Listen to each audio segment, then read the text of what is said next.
Hi, everyone. I'm Raymond Benson. Welcome to Hooked on Leiter, an episode by episode unpacking of The Hook in the Eye, my Felix Leiter novel.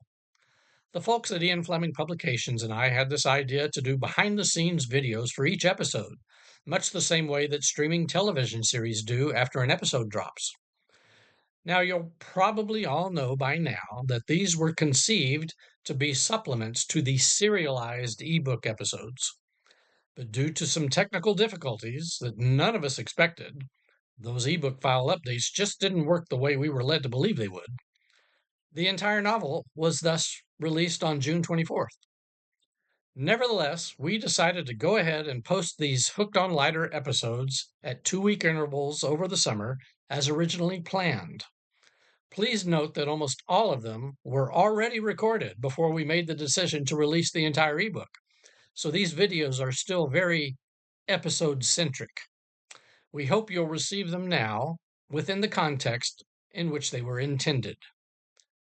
Again, a warning. If you haven't read the chapters discussed in these videos, there could be some spoilers.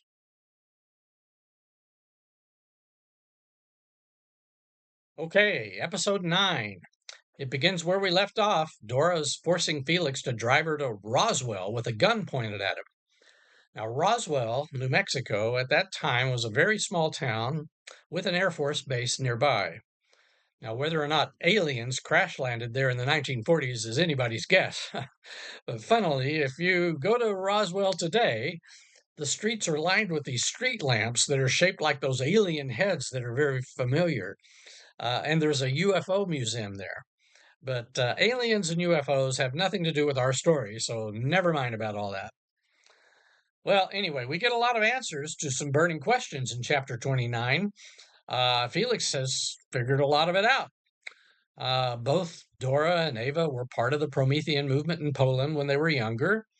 Dora was jealous of Ava because she was prettier and got more attention from men.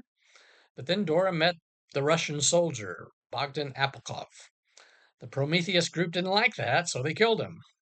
The rift between the two sisters was already brewing, but Bogdan's murder really caused the chasm. Then Dora took her revenge against Ava by seducing her husband, Don Spence.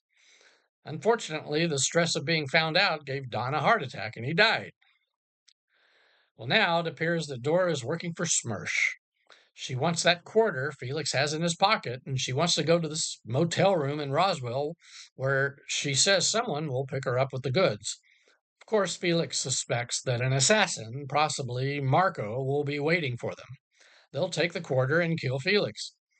Now, Felix could crash the car, maybe overpower Dora, but she's got a gun on him, and he's got a disability. And then there's that part of Felix that he simply wants to see the mystery through to the end. He wants to know the truth about everything. If he dies, so be it. And as he says in the text, at least he acted honorably and with integrity. I believe that's how Felix Leiter would have acted in this situation. And then there's Michael Brinkley waiting for them. Dora's taken into custody, even though the CIA has no law enforcement ability. Brinkley explains that she'll be handed over to the FBI, where she'll be questioned. Now, at the Air Force Base, Brinkley confirms some things Felix already guessed, such as, Alec Whitehall was indeed a Smersh agent. Marco was apparently arrested at the caverns and is in custody. Smersh figured out that Masters wouldn't give the coin to anyone but Bork, so the plan was to make sure Felix impersonated Bork. It's what Brinkley wanted too, so the CIA could intercept it, right? We also get confirmation of the hydrogen bomb test, called Ivy, in the Marshall Islands. Then he says the Prometheus were behind the whole smuggling operation and that Dora was one of them. Well, Felix doesn't believe that she was, but Brinkley insists she's a liar. Which is it? What do you think? Well, something's indeed bothering Felix. Yet, he gives Brinkley the quarter. Brinkley flies off with Dora in custody, leaving Felix to drive his Packard back to New York, which is something he wants to do. He's not going to abandon his car in New Mexico. Uh, and then, on his way toward Texas, Felix encounters Marco. That sweating dynamite in the trunk of the Buick ends up being Marco's downfall. And hey, Felix finally hits his target with the gun in his left hand. But now he knows, and we know, Brinkley set him up. What you gonna do? As Felix's father used to say. Find out in our last Hooked on Leiter episode. Raymond Benson here, signing off.